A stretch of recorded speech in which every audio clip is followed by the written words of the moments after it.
सुप्रभात बच्चों। आज मैं आप लोगों को हिंदी विषय की आपकी पाठ्य पुस्तक कृतिका, जो कि पूरक पुस्तक है, उसका पाठ मेरे संग की औरतें पढ़ाने जा रही हूँ। इस पाठ की लेखिका मृदुला गर्ग है। इस पाठ का पूर्व का भाग मैंने आपको पढ़ा दिया है। आज मैं आगे का अंश प्रारंभ कर रही हूँ। पाठ का नाम पुनः बता दूं, मेरे संग की औरतें। मैंने आपको बताया था लेखिका मृदुला गर्ग के बारे में कि उनके भाई बहन कितने हैं और उनकी दादी जी ने लड़की होने की मन्नत मांगी थी। वो 5 बहनें थीं और 5 बहनों के 2-2 नाम थे। अब मैं और उनका एक भाई था जो कि हिंदी लेखन का कार्य करता था, वो हिंदी विषय में लिखता था। अब मैं पाठ प्रारंभ कर रही हूँ। हम 4 लिखते हैं और तमाम खानदान हमें पढ़ता है। मेरी ससुराल में मुझे कोई नहीं पढ़ता। इस तथ्य को हजम करने में मुझे काफी वक्त लगा। फिर उसके फायदे भी नजर आने लगे। कम से कम घर के भीतर तो मुझे हिंदी आलोचना बुद्धि से 2-4 नहीं होना पड़ता। मतलब लेखिका के परिवार में सभी लोग लिखने का कार्य करते थे। 4 लोग। सिर्फ उनकी एक बहन थी जिसने कहा कि जब सभी लोग लिखेंगे तो फिर पढ़ेगा कौन। और लेखिका ने कहा कि मेरी ससुराल में भी मुझे कोई नहीं पढ़ता था, इसलिए लगता था कि अगर ये मेरा लिखा हुआ पढ़ेंगे तो मेरी आलोचना करेंगे, इससे अच्छा है कि ठीक है न पढ़े। खैर, मैं अपनी नहीं उन अदेवियों की बात कहना चाहती हूँ जो परदादी की मन्नत के नतीजतन धरती पर आई। नतीजतन मतलब परिणाम स्वरूप। अब ये उन बहनों के बारे में बता रही कि जो दादी जी की मन्नत के बाद धरती पर आई, मतलब जिसका जन्म हुआ, लेकिन वो लेखक नहीं बनी। जो बनी उन्हें सांस लेने की जरूरत कुछ ज्यादा हो, समझ में आता है। जैसा मेरे पिताजी ने एक बार मंजू से कहा था, कोई दम नहीं घुटता, सांस लेने की जरूरत ही ज्यादा है। पर यहाँ तो हम शेर तो गैर लेखिका बहने सवा शेर। मतलब लिखने में लेखिका करी कि अगर हमसे हमारी बहनें और आगे थीं। अगर हम थोड़ा कम है तो हमारी बहनें उससे भी ज्यादा। 4थे नंबर वाली रेणु का आलम यह था। मतलब 4थे नंबर पे जो उनकी बहन थी रेणु, उसके बारे में लेखिका बता रही हैं कि गर्मी की दोपहरी में स्कूल से वापसी पर जब गाड़ी उसे और उससे छोटी बहन अचला को बस अड्डे से लेने जाती तो रेणु उसमें बैठने से इनकार कर देती। उसका कहना था कि वो थोड़ा सा रास्ता गाड़ी में बैठकर तय करना सामंत शाही का प्रतीक था, जो शायद था।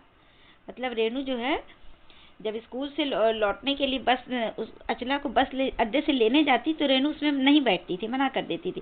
कहती थी कि थोड़ा सा रास्ता पार करना है, उसमें सामंत शाही मतलब अपनी अमीरी का क्या प्रदर्शन करना, क्या दिखाना। पर साथ ही पिता के अतिरिक्त लड़का भी था। पिताजी उसको बहुत अधिक प्यार भी करते थे और रसोइये को खाना खिलाकर जल्दी फारिग करने की लाचारी का भी। माँ तो सब चीजों से उदासीन रहती थी, पर पिता काफी कुड़ते भुनते जब देखते कि अचला गाड़ी में बैठी चली आ रही रेणु पीछे पीछे पसीने में तरबतर खरामा मतलब पैदल पैदल धीरे धीरे चली आ रही है। बचपन में एक बार चुनौती दिए जाने पर उसने जनरल थिमैया को पत्र लिखकर उनका चित्र मंगवा लिया था, जो एक मोटरसाइकिल सवार जवान आकर उसके हाथ में दे गया था। पड़ोस में उसका रुतबा काफी बढ़ गया था। उसने जनरल थिमैया को पत्र लिखकर उनका चित्र मंगा लिया था। गाड़ी में बैठने के साथ उसे इम्तिहान देने से भी परहेज था। मतलब वो गाड़ी में बैठना भी नहीं चाहती थी और इम्तिहान भी नहीं देना चाहती, कोई भी परीक्षा नहीं देना चाहती थी। स्कूल तो जैसे तैसे पास कर लिया था, पर जब बीए का इम्तिहान देने की बार आई तो वह अड़ गई। पहले मुझे समझाओ कि बीए करना क्यों जरूरी है। 4थे नंबर वाली बहन रेणु के बारे में हम बता रहे हैं कि वो कहती थी कि परीक्षा देने का मतलब ही क्या है, क्यों दे इम्तिहान हम, तब मैं इम्तिहान दूंगी अगर मुझे यकीन आ गया कि हाँ कोई फायदा है, वरना नहीं। क्या पहले इसके बारे में बताओ कि किससे क्या लाभ है एग्जाम देने से।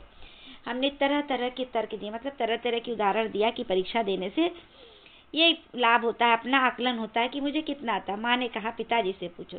माँ ने भी कहा कि पहले पिताजी से पूछो, परीक्षा ही नहीं देना चाहती थी। तब पिताजी ने बताया, पिताजी ने कहा नौकरी कर पाओगी, शादी कर पाओगी, लोग इज्जत से देखेंगे। तब पिताजी ने उसे समझाया कि जब तुम एग्जाम दोगी तो नौकरी कर पाओगी, तुम्हारी शादी होगी, तुम्हारा लोग सम्मान करेंगे, वगैरह वगैरह तरह तरह की बातें पिताजी ने समझाई। कोई तर्क विश्वसनीय नहीं लगा। मतलब पिताजी ने जो इतनी बात कही वो कुछ समझ में नहीं आई, न रेणु को न खुद उन्हें। आखिर उन्होंने उसी कुतर्क का सहारा लिया जो युगों से माँ बाप के काम आता रहता है। कहा, बीए करो क्योंकि मैं कह रहा हूँ करो। जब रेणु किसी बात पर नहीं मानी पिताजी की, तो पिताजी ने अंत में कहा कि मैं कह रहा हूँ, ये मेरा आदेश है, इसलिए तुमको बीए करना है।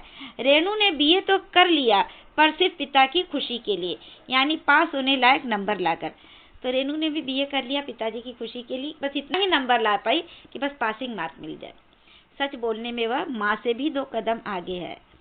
गनीमत यह है कि आधा समय उसके सच सुनकर लोग सोचते हैं वह मजाक कर रही होगी, इसलिए बिना मेहनत लोगों को हंसाए रख लेती है। आज भी उसे कोई इत्र भेंट करता है तो वह कहती है, नहीं चाहिए, मैं तो नहाती हूँ। मतलब उसके सच को सुन करके लोगों को हंसी आ जाती थी। अगर उसे कोई इत्र भेंट करता था तो कहती थी, नहीं मैं तो नहाती हूँ, मतलब कि मैं नहाती तो मुझे इत्र की क्या आवश्यकता है। तीसरे नंबर पर चित्रा है। लेखिका अपने तीसरे नंबर की बहन चित्रा के बारे में बता रही है। वह कॉलेज पढ़ने तो जाती थी, पर खुद पढ़ने से ज्यादा दिलचस्पी औरों को पढ़ाने में रखती थी। मतलब वो खुद नहीं पढ़ती थी, वो औरों को पढ़ाने में ज्यादा उनका मन लगता था। इसलिए इम्तिहान में उसके अंक कम और उसके शागिर्दों के ज्यादा आते थे। शागिर्द मतलब एक तरह से शिष्य जिनको वो पढ़ाती थी, तो उसके तो नंबर कम आ जाते थे और उनके ज्यादा आ जाते थे। पर अपने यहाँ सब चलता था। उसकी शादी का वक्त आया तो उसने एक नजर में लड़का पसंद करके ऐलान कर दिया कि शादी करेगी तो उसी से। मुश्किल यह थी कि हमारे माँ बाप नहीं, खुद लड़का भी उसके निर्णय से वाकिफ नहीं था। पर उसका कहना था वह जो सोच लेती है करके रहती है, तो उसकी शादी उसी लड़के से हुई। कोई मुश्किल पेश नहीं आई। आती क्यों? उसने कहा, मैंने पहली मुलाकात में उसे बतला दिया था कि मैं जो सोच लेती हूँ होकर रहता है। तो उसने बात आगे खींची ही नहीं, पहली मुलाकात में ही हथियार डाल दिए। मतलब जिसे वो चाहती थी उसी लड़के से उसने शादी की। पहली मुलाकात में भी उसने बता दिया था कि मैं शादी करूंगी तो तुम्ही से करूंगी।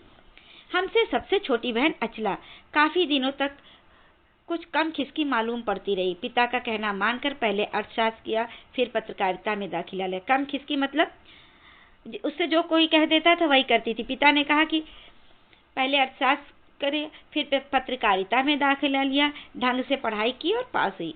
फिर पिता की पसंद से शादी भी कर ली, पर उसके आगे लीक पर नहीं चल पाई। घर बार में मन ज्यादा रुचा नहीं और मंजुल और मेरी तरह उम्र के 30 बरस पार करते ही लिखने का रोप लगा लिया। शादी के बाद वो उसका मन भी लेखन कार्य में लग गया, और जैसे कि मैं और मेरी बड़ी बहन मंजुला भगत जो हैं, उसी तरह वो भी 30 साल के होते होते लिखने का काम करने लगे। एक बात समझ हमसे एक सी रही, घर बार को परंपरागत तरीके से हमने भले न चलाया हो, उसे तोड़ा भी नहीं। शादी एक बार की और उसे कायम रखा, चाहे तलाक की कगार पर खड़ी चली हो, पर कगार तोड़ डूबी नहीं। शायद इसलिए कि जैसा मैंने अपने पहले उपन्यास में लिख डाला था, हम सभी विश्वास करती रही होंगी कि मर्द बदलने से कोई प्रयोजन सिद्ध नहीं होता। घर के भीतर रहते हुए भी अपनी मर्जी से जी लो तो काफी है। मतलब लेखिका ने अपनी शादी की परंपरा को बनाए रखा। शादी के बाद मैं बिहार के एक ऐसे छोटे कस्बे डालमिया नगर में रही जहां मर्द औरतें चाहे पति पत्नी क्यों न हो, पिक्चर देखने भी जाते तो अलग अलग दड़बों में बैठते। क्या जब ये शादी के बाद बिहार का एक छोटा सा जगह था डालमिया नगर, वहां गई तो वहां उन्होंने देखा कि मर्द औरत चाहे वो आपस में पति पत्नी